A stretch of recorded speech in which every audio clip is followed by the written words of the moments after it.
Waste Bengal Shri S K. Nurul Islam. वहां पे लेकर जाइए ना।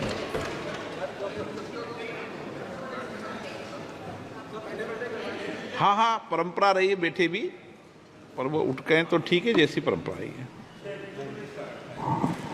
লোকসভার সদস্য হিসাবে নির্বাচিত হয়ে আল্লাহর নামে শপথ করছি যে বিধি দ্বারা কর্তৃত্ব প্রতিষ্ঠিত ভারতের সংবিধানের প্রতি আমার সত্যিকারের বিশ্বাস ও সংবিধানের প্রতি আমার আনুগত্য থাকবে।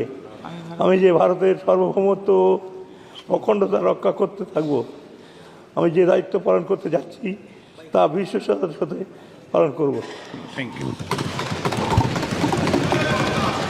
आइटम नंबर 6 किरण रिजिजू जी।